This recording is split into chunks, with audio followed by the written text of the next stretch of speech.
All right. So, Sunday, this is great. I mean, obviously, God's in control. Um, you get the floor. What that means in America is this is going to be more about you than Nasser, unless he comes in here. Um, so, I guess we just want to chat and ask questions. And I'm also going to tell you, I want to be done within an hour. And it might possibly be that I do some things on my other screens if I need to. Mhm. Okay, so Sunday, how would you like to start? What do you want us to talk about? What do you say? I said, what would you like us to talk about with you? What areas could you use some advice on, or what would you like to talk about? Actually, I will like the question I've asked you on Messenger concerning the property that are listed for sale. So I Yeah. will, I raised some questions about it.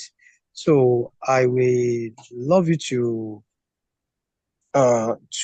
enlighten me and see and let me know your perspective of reason about that. So concerning the project, because like the questions you ask about maybe which one will I prefer between the property or the car, and I thought I'd give you some response to that. So I want you to discuss more about that.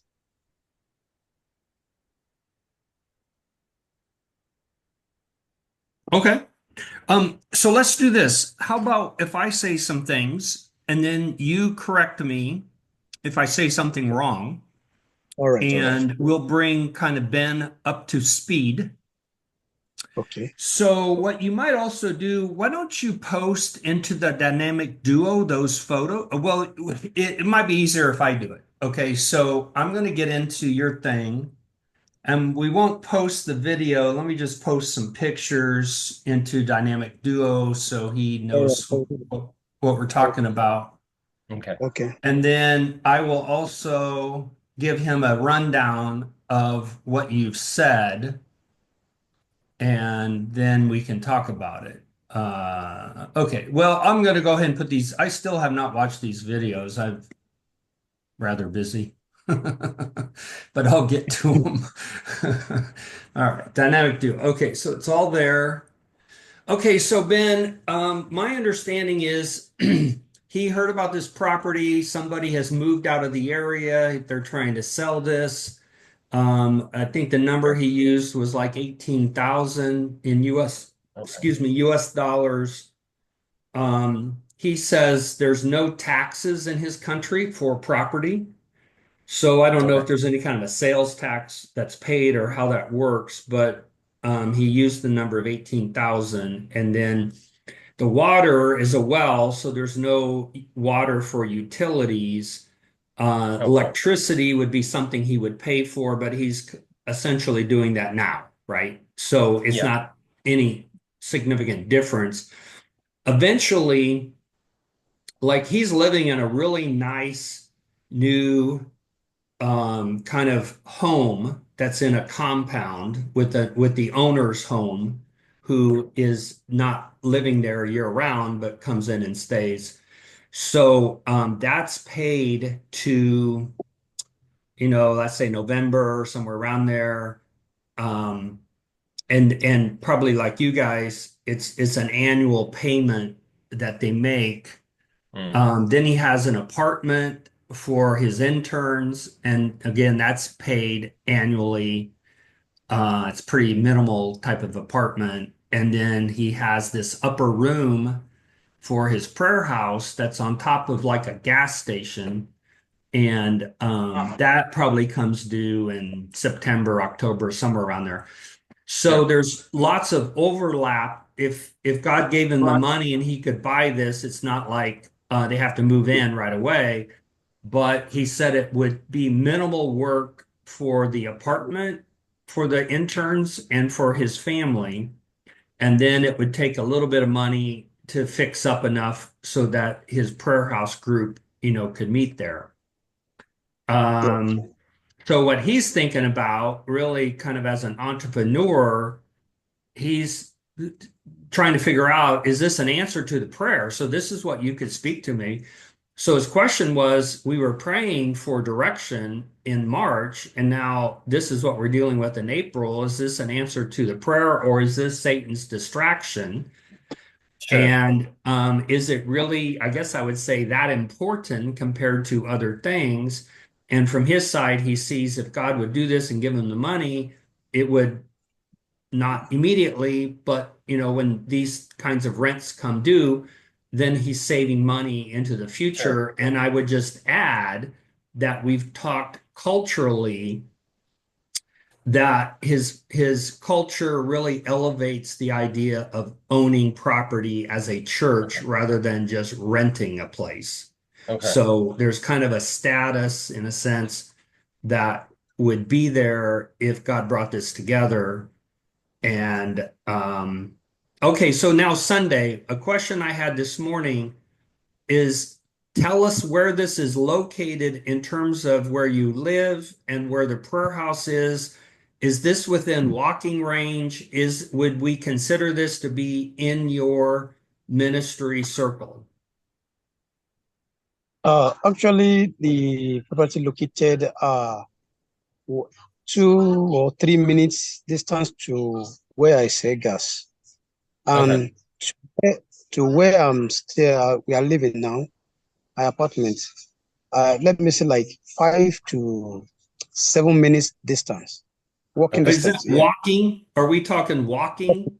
Okay. Walking Yes. distance. Yeah. Okay. So, Five to Brad, do you seven mind? minutes Oh, apartments. sorry, Sunday. Go ahead and say that again. I didn't hear you. Uh, I said property located uh 2 to 3 minutes distance to where I sell gas presently. Okay, good, good. Okay, I got it. Yeah. And to my apartment is just like 5 to 7 minutes distance. Okay. Okay. So Sunday, what about visibility? Like where the prayer house is a main road. People see it. Is this hidden somewhere or is this a visible type of property? Actually, where we are using presently for prayer house is beside the road. So, and that place is visible to everyone passing along the highway. But these are property located in the inside the streets, not in Hmm. the main road. Okay. Inside the streets, yeah. Okay. Though if we are to talk about uh, if we are targeting the customers or people around the community, so the property located in a good place. But if we are considering maybe people from a far distance, is not in a location where it is easy for them to locate. Okay. Okay. So we'll let Ben ask questions, but Sunday, you have a very good entrepreneurial mind. So you've made good decisions, you think well, you think like a business owner. Obviously, you are a business owner. Your dad was as well. So do you think this is a good location? Uh, for the gas,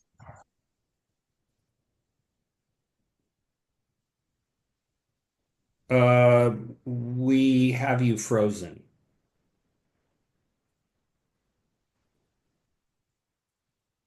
And Ben, I'm assuming you're still with me. Yeah, yeah. There he is. Yeah. okay, it's just the same as the place we are using to sell gas now. Hmm. No difference. But in terms of church, for the community, it is a good location. Like I said earlier, because where we have presently is beside the main road. Hmm. Hmm. But this place is not beside the main road. It's just beside the street road.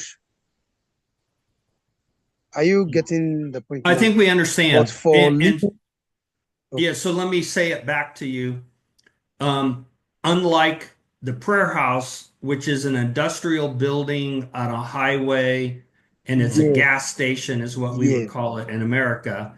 This is actually more like in a neighborhood. And so I would assume if God gave you the money and you had this property, it would be maybe more rare that now you have a church in this particular neighborhood and people might view it as, in a sense, their church.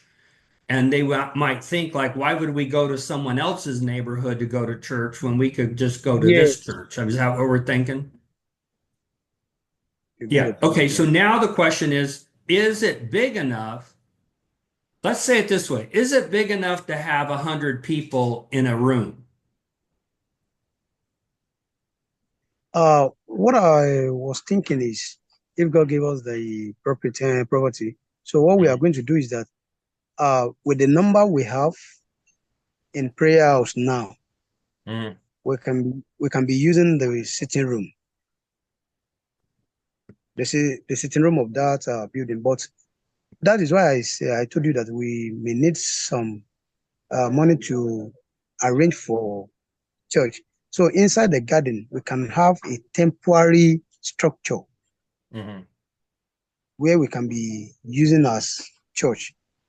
So outside the building, inside the compound, if you watch the video, you will see a large space in front of the house, which is fenced. So we can be using that space to have our temporary building, not a proper building. The one Mhm. where we can just get some pole and canopy to just form it and have the roof, so we can be using that. But presently, if we get it now, so if our money lapse in where we are using Mhm. presently, so I mean prayer house, we can still be using the sitting room for our worship, pending the time we will have our temporary Mhm. uh, building. Sure. But everything will be inside the same compound. So, So including the intern and okay. okay, so how much land is there? Can you build another building in the future, or are you landlocked with what you have? Actually, the building inside the compound, it is a single wall, but where they have 4 bedroom inside that compound, and they have 2 bedroom, and they also have a room and parlor self-con inside the same compound, and there is space at the back of the building, to use as a mini garden. So, Mhm. and at the front, there's a place enough to have a church, Okay, but Sunday, the and total the amount of space land, is more than 100. what did you say? The space in front of the building, if Uh-huh. we have our if we have our temporary church, so the space can contain more than 100. Okay. So Sunday, the total amount of land is how many hectares? How big is the It's total amount of land? okay. Uh, though we used to plot here, so the land is 2 plots of land. Okay. So let me try to, but it's not up to acre. It is not an acre. It's not up to that. Okay. Maybe going to have I think, no.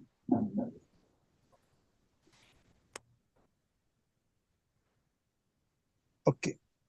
I'm trying to browse that if I can see the actual, because I want to see you, give you the correct figure of the acre the land will be.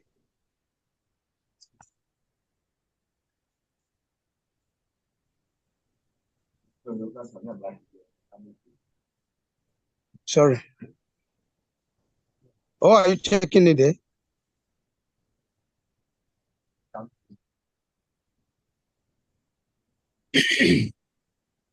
So this is kind of a dumb American question, but is this a safe neighborhood?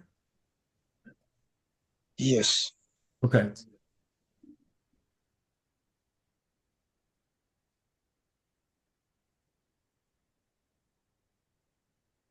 I'm And watching your video. All right. Sunday. Oh, go Yes, ahead. sir. If you know the amount of acres it is, and the reason we're wondering is because will there be potential in the future to build a church there, to build more buildings there, is what we're trying to figure out.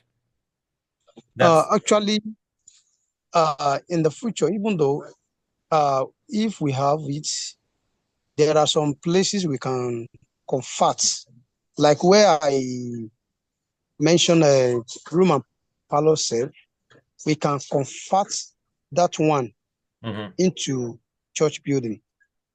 Okay. So we can do a conversion, and it will not affect the main building for to use as an apartment. Okay. Okay. Okay. Well, if you find that amount of acres later, you can let us know on the group. Um, All right. so Brad, did you have any other questions? Well, Ben said Hector, however you say it. We're talking acres, Yeah. but Yeah. I wonder if it's plots. So when you said you bought or they gave you 20 plots, do you use the same terminology for this land, or was that a terminology that was used for that open land?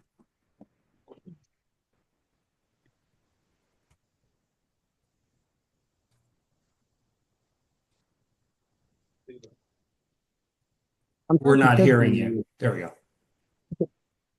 I can hear your question. Well, the question was if we were using the same terminology as your other property and your other property was 20 plots, which then Yeah. equaled 2.3 acres. Yes. So is this defined by plots or is it defined in some other way? No, it's defined by plots. Okay, so how many Plots. plots is it? How many plots? Two.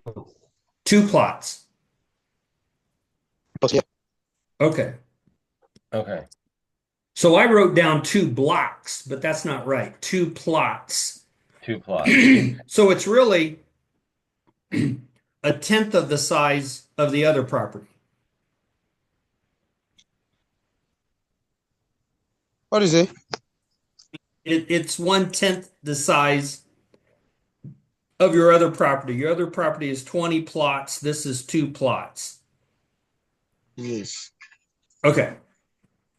So if that's how it's defined, then we're saying the acreage is like 0.23 acres.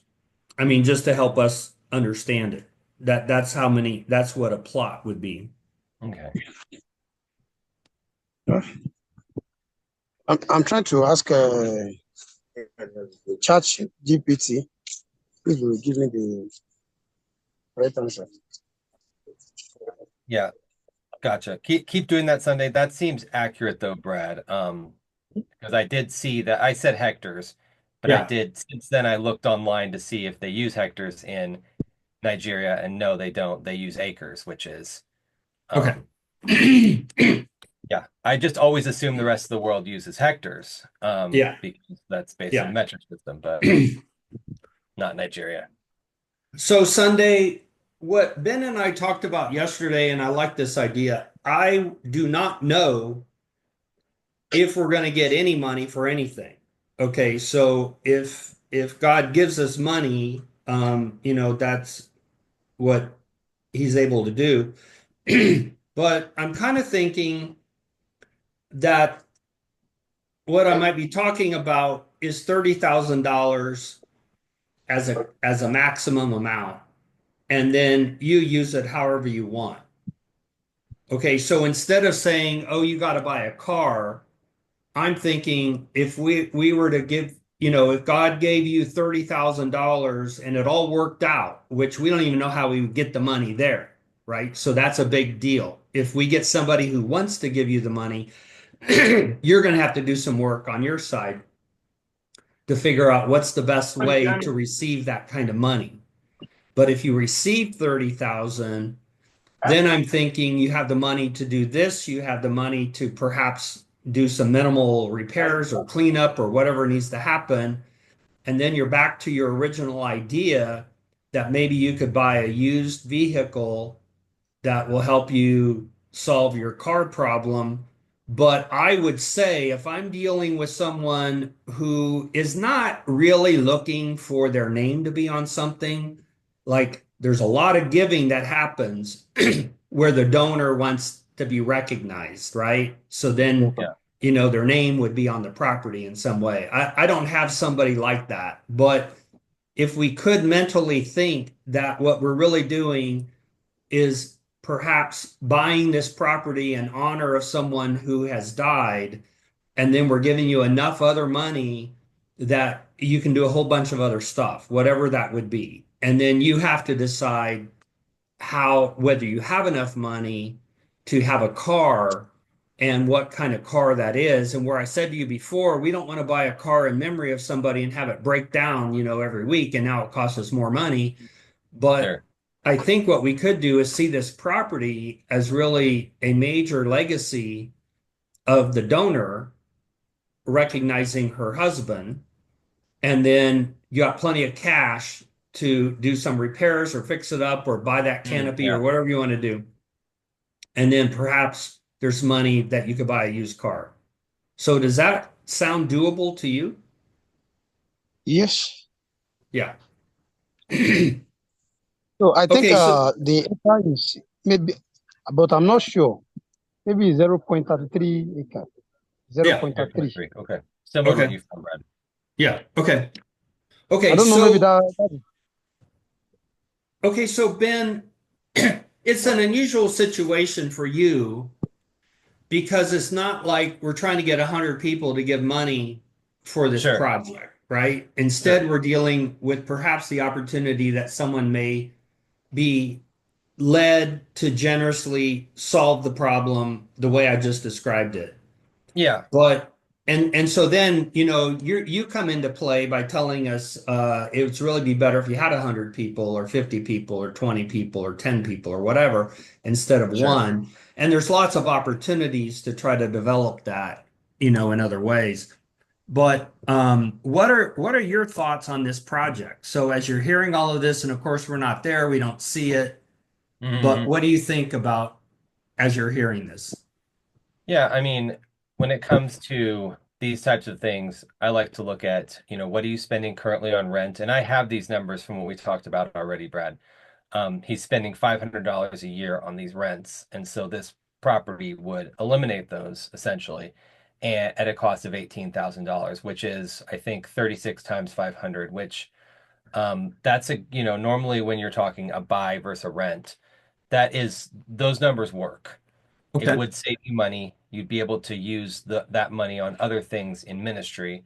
In looking over those things, I would want to be very clear that the maintenance cost needs to be considered, as Right. well as the repair cost.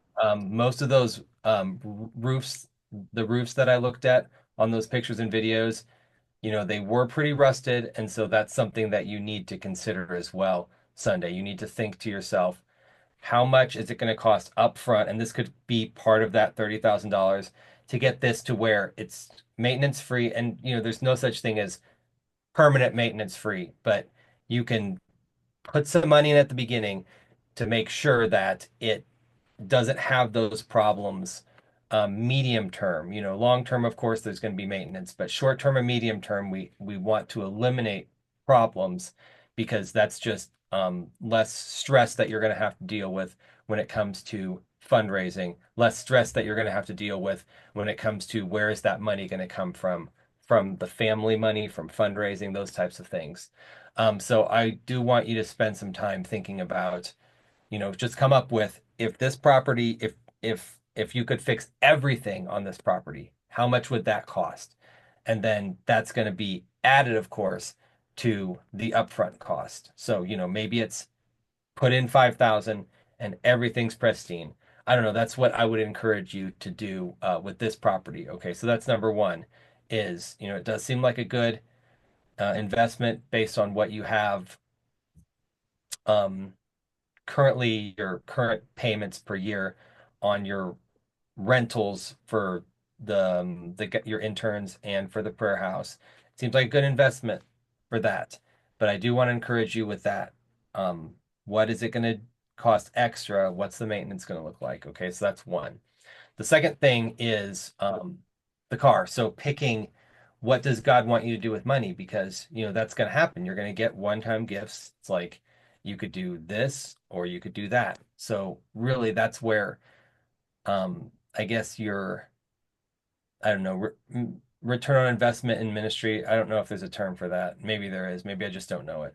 But that's where we're going to have to figure out which one of these things, whether it be a car or um, the property, maybe $30,000 doesn't come in. Maybe it's enough. Maybe you only have enough for one or the other. So that's where you're going to have to, of course, take it to the Lord, pray about it, um, talk to the wise people around you, your board of directors. Brad and I will also be praying alongside you in that. But which one of those is going to benefit the ministry the most is the question that I have. Do you have any sense of that right now? If you had to pick between those two Sunday, do you have any sense as to which one would benefit the ministry more, the car or the property? Oh, you're still muted. You're still muted. We can't hear you. We can't hear you, Sunday. Okay. Actually, if I should be sincere, I will I will say the property will benefit the ministry than the car. Hmm. Okay. The reason why is that the property, if God give us the property, we will not need to pay for any rent again, including the gas shop. We will not be paying for rent yearly again, and we will not be paying for rent of where we are living Hmm. right now, our Hmm. apartment, and the Yeah. church rent will not be there again. So Hmm. and even though uh, it will be easy for us because since everything is in the same compound, both Hmm. the church, our apartments, and the interns and actually we are still paying for the rent for the interns Okay. where they stay. So all the four aspects of rent that will be close because we have it and it is our home. Mm. Sure. So I think the car will also benefit us and it will also help the ministry to move forward. The reality is that the benefit of the property is more than car if we are to be sincere to ourselves. Yeah. Because car is not what we are using every day. Okay. So, but the property is what we are using every day Sure. because we are sleeping, and so I think the car is more uh, benefiting the ministry than the car. Okay. My Yeah. own suggestion. Sure. Okay, I seem to, that makes sense. That's what I would have thought, but of course, this is your ministry and you're the one doing it on a day-to-day basis. So I did want to ask that question of you.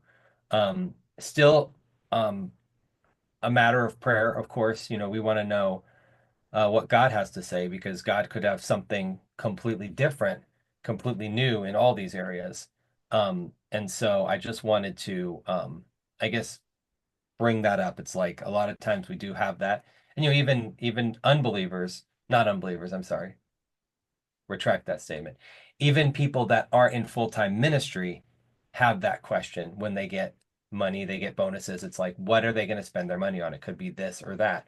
And so a lot of times with ministry, however, we do have those questions come up because we do, even us, when we have our monthly support, but also one-time gifts come in, especially, or not especially, but around holiday times, we get a lot of one-time gifts. It's like, what are we going to spend those on?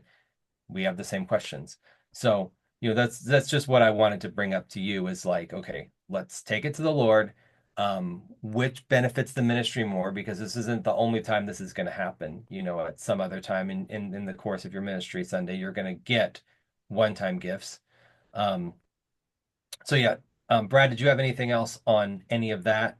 Well, yeah, I just had this thought Sunday that when you were in the car accident, so Ben, I think you were on the prayer page to know that there was an accident in the last 30 days or so. Mm, So when you have a car, unlike this property, there's many more things that could go wrong that you're responsible for, whether it's maintenance or what would have happened if that had been your car that you own. mm, So I'm kind of thinking when Ben does the calculation and says it makes sense economically to spend 18,000 so that you can save this rent money, and it's also wise to say what else is it going to cost? I'm kind of thinking at this stage of your ministry, maybe not having a car is a good way to minimize the risk sure. of Yeah. additional money that might be needed if you had a car and something went wrong, right? So you're smart enough to know all of that, but it God did give you a great example in the last 60 days that if that had been your car, it would have been a major problem. And then picture this, if Mm, people sacrificed to give you a car and now it's wrecked. Obviously, God's in control and he knows all of that. But sure.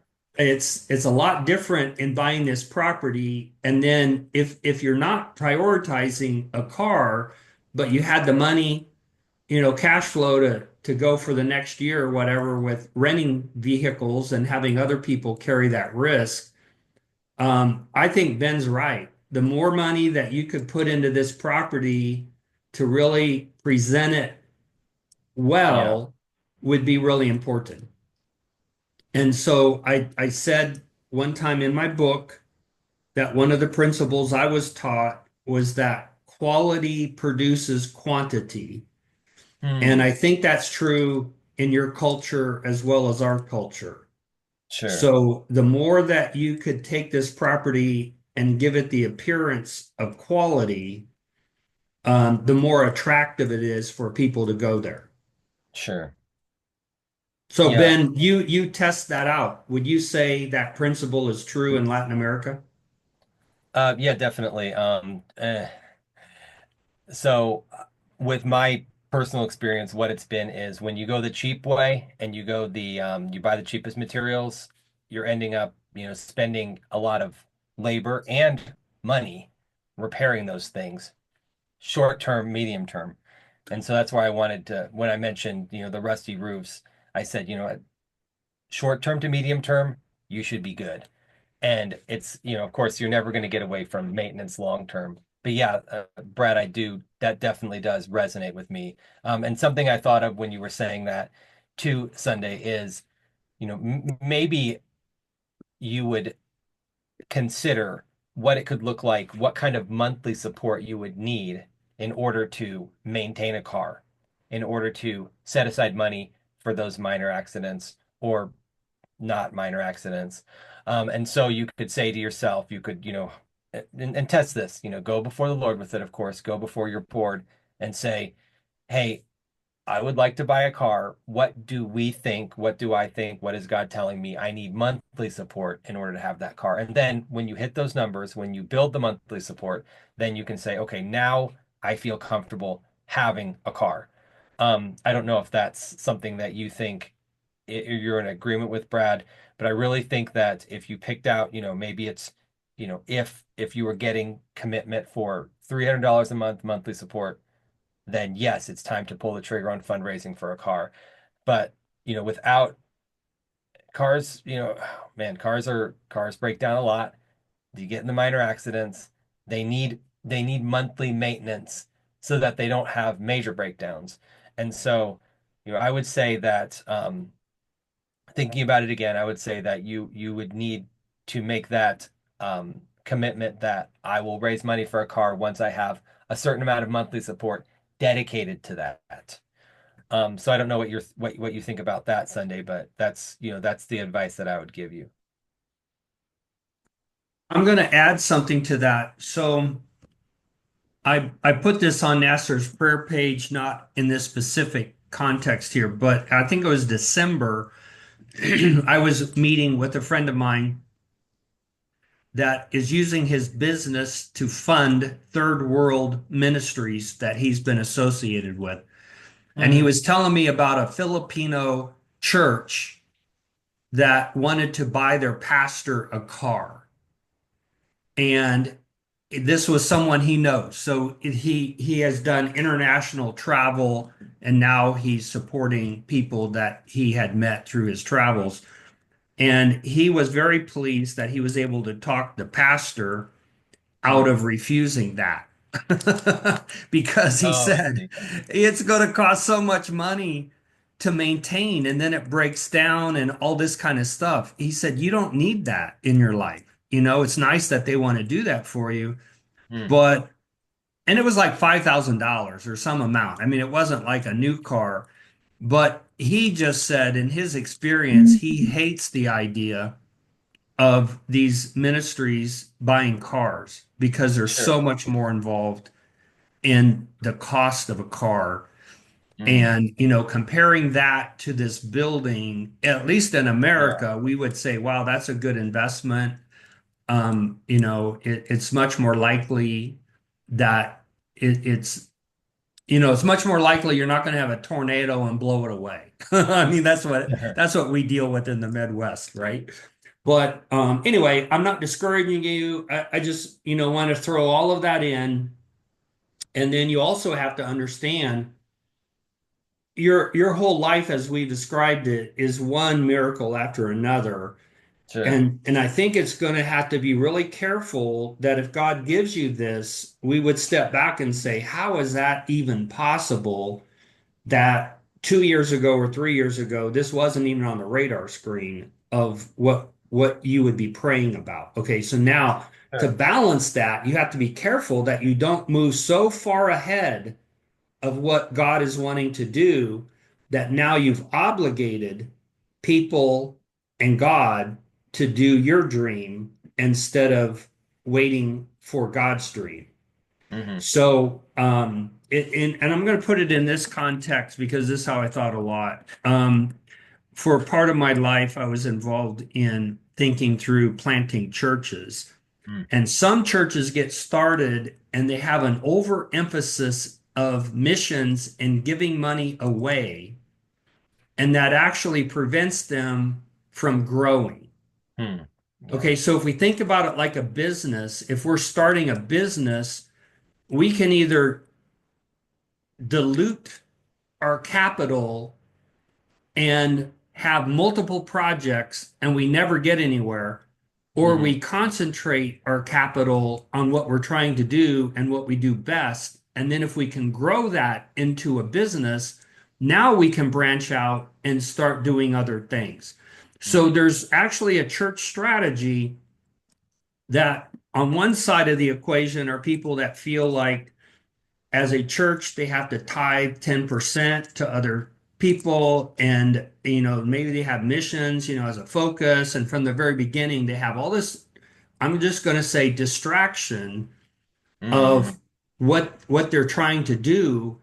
And then they never really succeed because their interest has not been focused. Okay. So the other side of it is you start a church and you think, if we could just concentrate for the next 5 years on what we're doing, we will get to the place, hopefully, where then we can start to branch out. So when Jesus Yeah. said, Jerusalem, Judea, and Samaria, well, one option would be to try to go to all those places all at once. Another Hmm. option is to realize when we develop Jerusalem, eventually we have to go somewhere else. And obviously, we know from Acts the Holy Spirit stepped in and made them go somewhere else, right? Yeah, yeah. So when they didn't follow the timing of really what God wanted, in a sense, it happened anyway.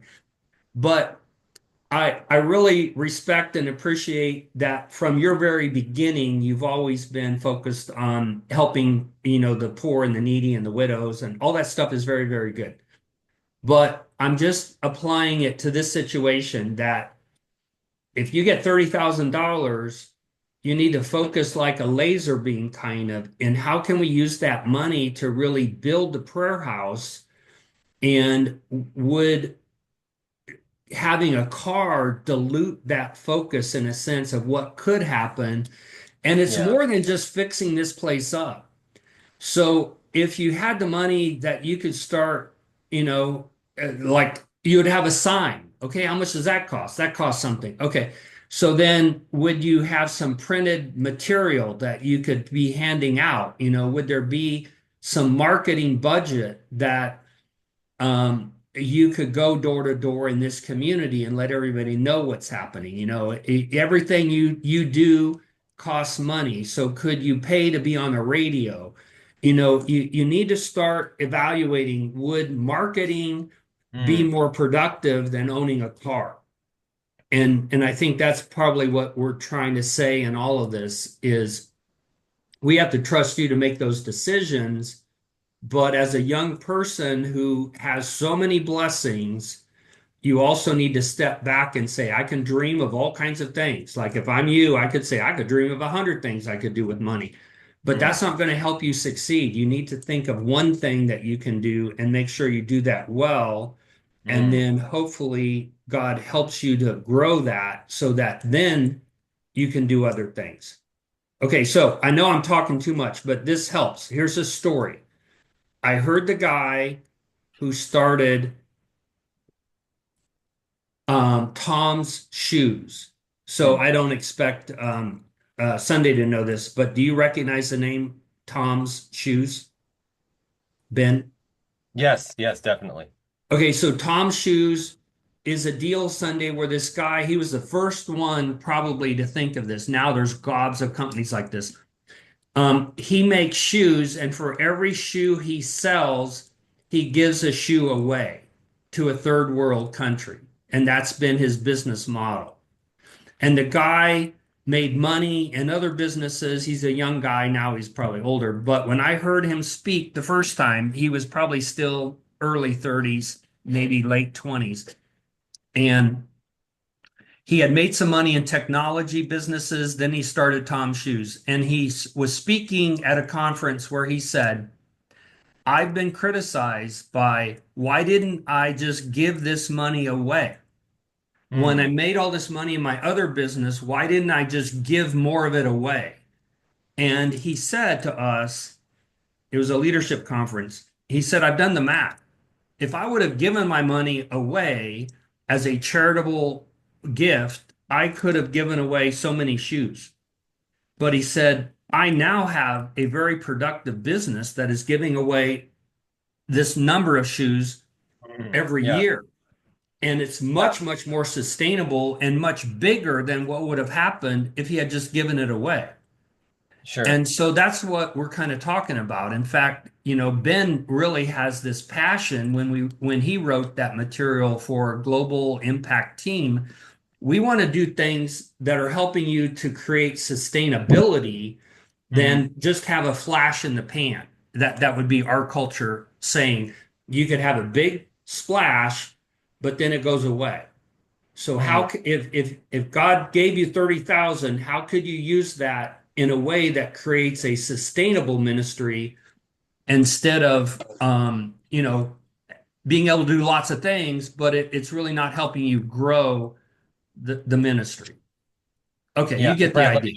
Yeah, Brad, let me just jump in there too with that Tom's analogy. That's perfect in that it wasn't just Tom giving, it was also thousands and thousands of people buying shoes and they were giving, they were involved in the ministry. exactly. And that's And where my point is with, building monthly support, getting more people involved with the ministry. Because, you can have those one-time gifts, those home runs. They're awesome.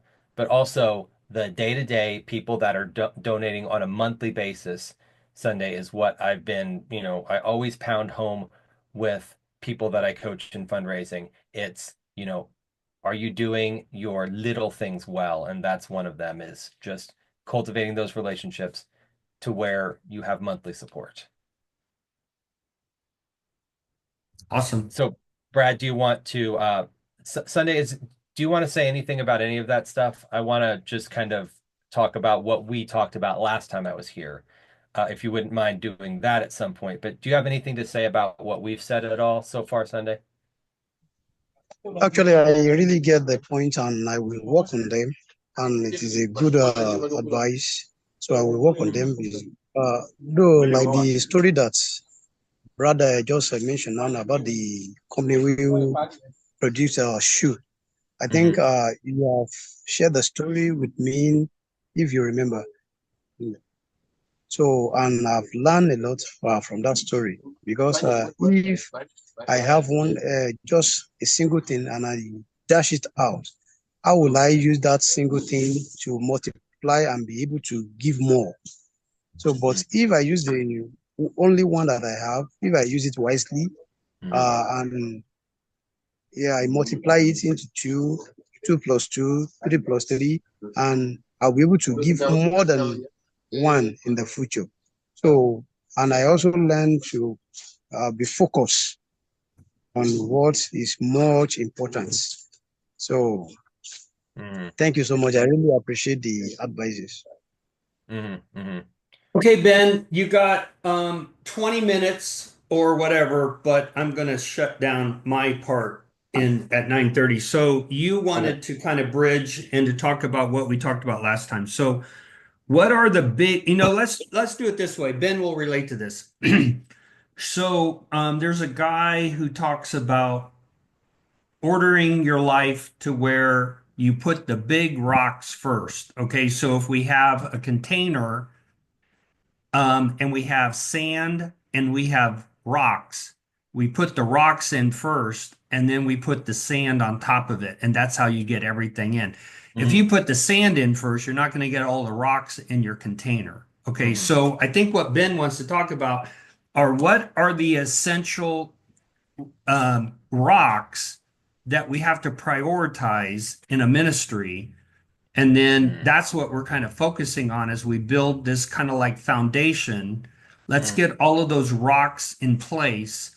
And then we start doing other things that are kind of like smaller, not maybe as important, and they all work out to where they fit around those rocks. Okay, so now Ben, use that analogy to take us with what we talked about last time and what we Sure. need to think about this time. Sure, sure. So, in fundraising, partnership development is another way to call it. Your biggest rock is your relationships. So Sunday, I think last time we talked, I had challenged you to consider um, having some kind of newsletter that you send out, an email newsletter to people that are interested in your ministry. And so that would be everyone in the prayer house group, everyone that you've connected with, even people in your home country who are involved in prayer and who would consider being involved in other ways if they knew about needs. Is that something that you were able to do? Have you compiled a list of the people that you would like to have on that prayer list? Actually, most of people here, uh, they are not used to email.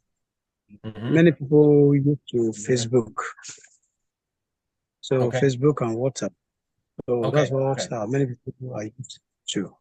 Okay. Well, um, to when you're thinking about growing that, getting that bigger, especially with churches and individuals in the States, you need to do the email as well. And so what could that look like? MailChimp's a good option to compile that's what we use to compile a list of the people's email addresses and then go into that those groups that you're involved with WhatsApp, some kind of message like, hey, I'm starting a monthly email with my updates. Um, would you like to be involved? Please give me your email addresses so I can add them to the group. or to the email, and then build it that way. I can't stress enough how important that is. You get some social media is to me social media. I think I used this last time is like the cherry on top of the icing. You know, the cake itself is in those relationships. And then so that's your first big rock. And so maybe the biggest rock in there. So all these other things around the rock, you know, to go back from the cake analogy to the rock analogy, all those things around the rock, the sand, the water, the smaller rocks, those types of things, they're really going to fit in after the making people feel like they're involved. And so I'm not Yes. 100% sure on this, but you know, a good open rate for an email that you send out would be 40% engagement. Okay. Facebook posts are like, I don't remember last time I read, but it was like 1 to 2%. So you're talking 20 times or 40 times the level of engagement that you're currently getting. What would that mean to your ministry? I don't know. But to find out, I'm really going to stress that you do that. Um, you know, you my email address, I'll send it to you right after this. I want it to be the first one, and I want to see those updates every month, my friend. I want to see them every month. Um, because that's what really starts to build those relationships and really starts to get people to understand how they are involved with your ministry, whether it be financially or in prayer. And so um, we can talk about that. If you have any, do you have any questions about that portion of the advice that I'm giving you right now? The homework I'm giving you?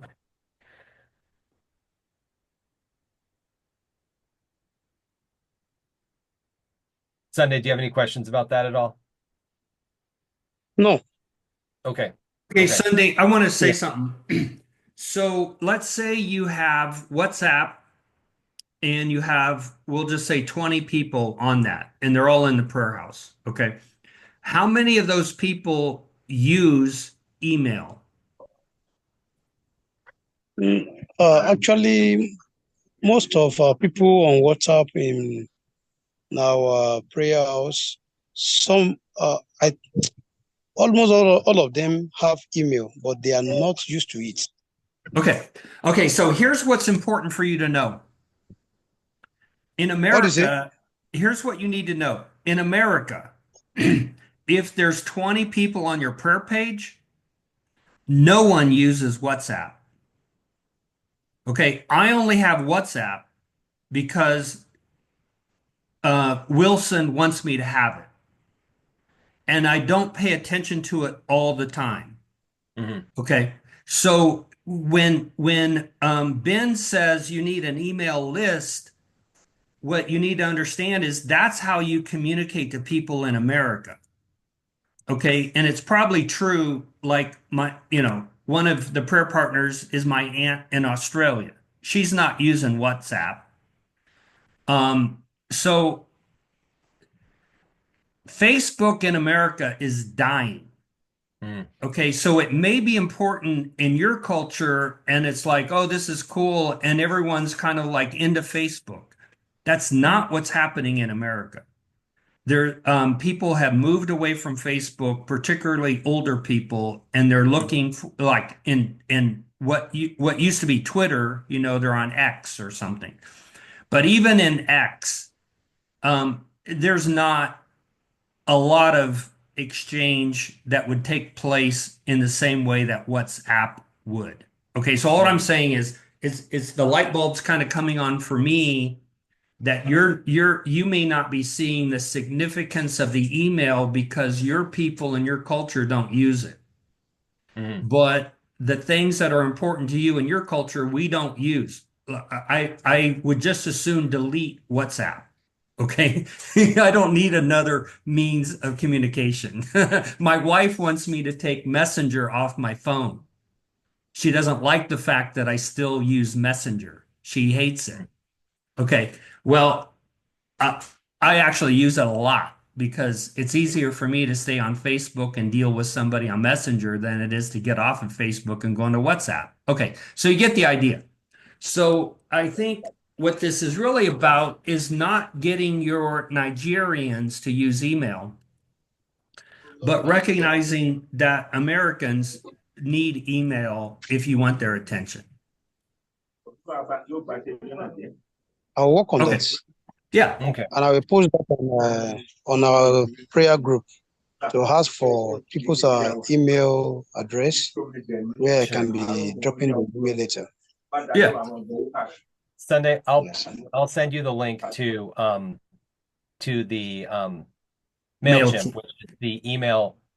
It's basically you can customize your emails, your monthly, communications, and then you can just add all the people to it. And then when you put that out, you put that out to all your people at once. So you don't have to do the custom emails. It's a good way to save time um, for you.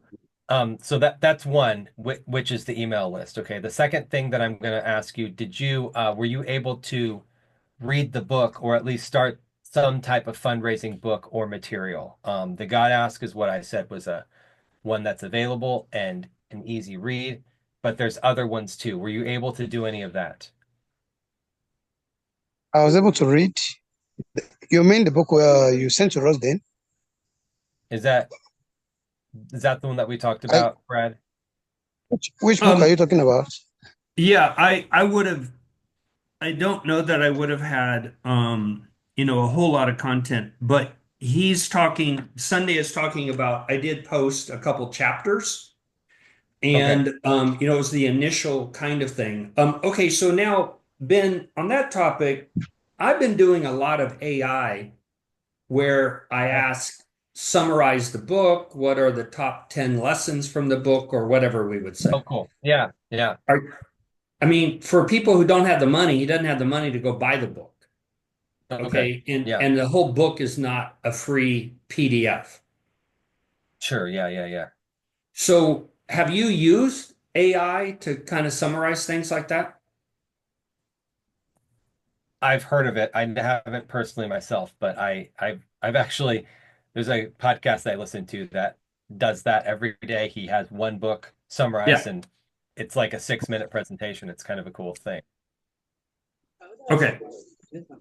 And So the so other Brad, thing, you're Ben, maybe saying that you what you could speak to is just going on the website that you've given me has lots of content that's free. It may not be the total mm, book, but both of these guys, Nasser then, could spend a lot of time on that website just drilling down. So does that accomplish what you're yeah. looking for as Uh, well? yeah. So really Sunday, what it one of the keys to fundraising is just it's that you're constantly doing it. That's why I also called it partnership development because, the people that have given, it's continuing the relationship with them. The people that will give, it's starting and continuing the relationship with. And so I will send, did you send them the link to that? I'll put it on the dynamic duo page as well, but it has all the free resources that Sunday, the free resources that you can do. It can be just little videos that get you pumped up about fundraising because fundraising's not, generally speaking, it's not the favorite part of the people that are in missions. You want to be out in the field. You want to be doing your calling. You want to be doing the work that you feel like God's called you for. But fundraising is part of that. And so a lot of times you need, people who are on the field need to be encouraged to continue to do that. You get those big one-time gifts, those home runs, but at the same time, you also need to be thinking about what monthly support would be able to do for your family, for your ministry, for all those things. And so I'm just constantly going to be beating the war drum for that. And so I will put that resource in the group as well. But I would hope that, until we meet again, you and me, you'll meet with Brad. I want to come onto these calls every quarter or so, every few months to just kind of check in. I'd hope that this month, next month, the following month, you would look into those resources that I send. And like I said, I want to see that I'll give you my email address and I want to see that those monthly emails come out, you put me on your list, and I want to, and then I'll give you, if you don't mind, I'll give you feedback on, you know, maybe you could talk more about your family. Maybe you could talk more about this on your emails. I want to see what you produce, and then I'll give you feedback on it.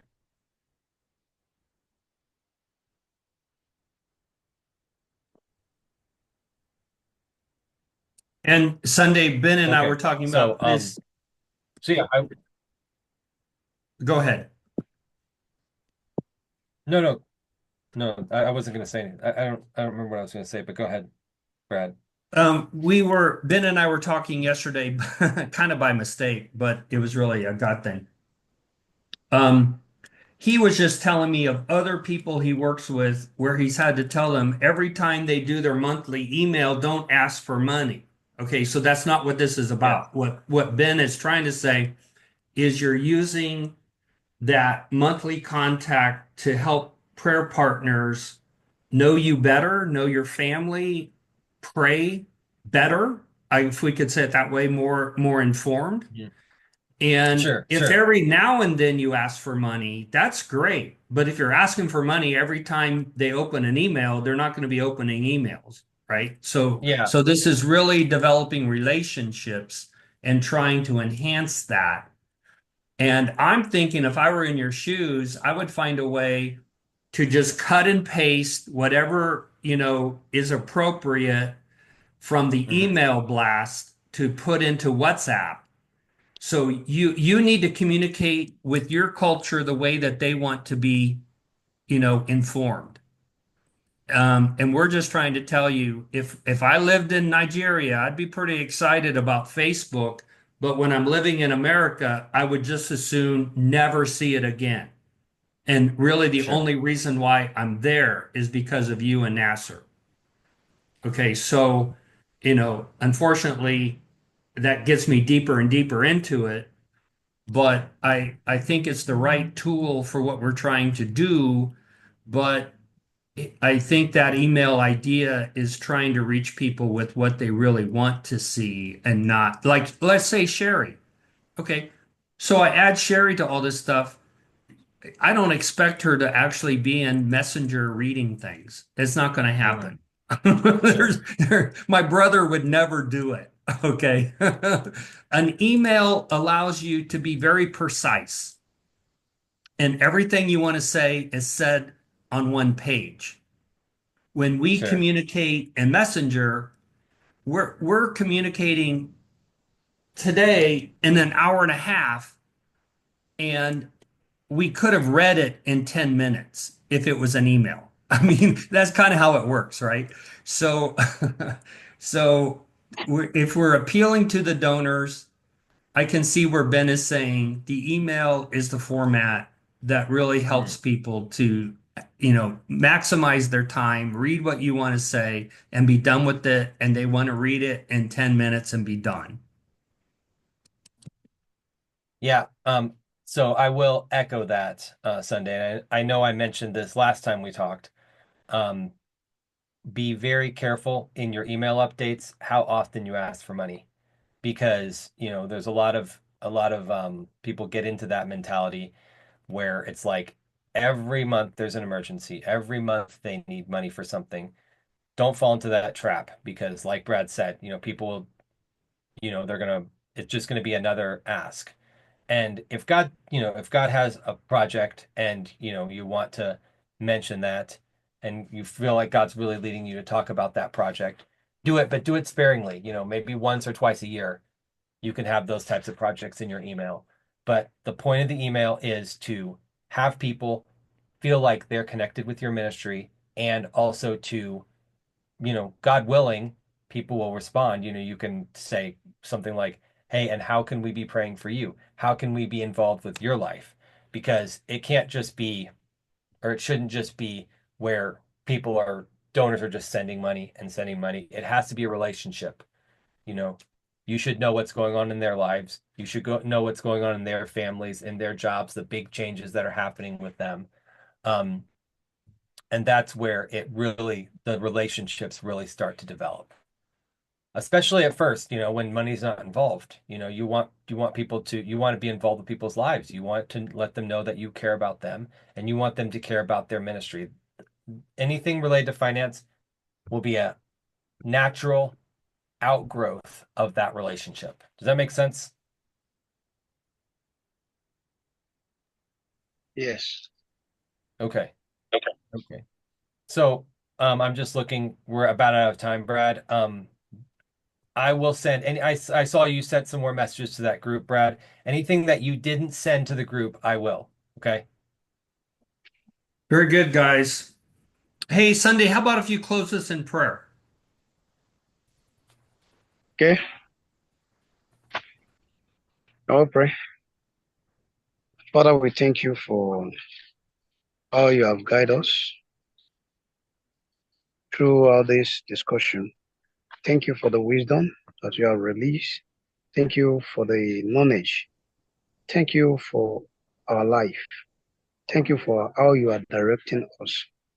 Thank you for how you are open my understanding through my mentors to know that it is also important to be sharing out email updates to our ministry partners for people to know more and believe that you, God, will use that to transform the ministry for good.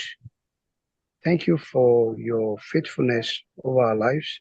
Lord, we pray that everything that we have discussed today, let us see the outcome for good. Help me also to work on them accurately in a way that will give glory to your name. Let your will be done, O Lord, as we are approaching this weekend. Lord, we pray that you, God, go with us and protect us. No evil will fall upon us in the name of Jesus. Father, let your will be done in our lives. Let our will be done in our ministries. Let your will be done over every prayer partners. In Jesus' name I pray. Amen. Amen. Amen. Awesome, Ben. Thanks for your time. Thanks for your time, Sunday. You guys have a good day. You too. Thank you guys. All right. Bye-bye. Bye.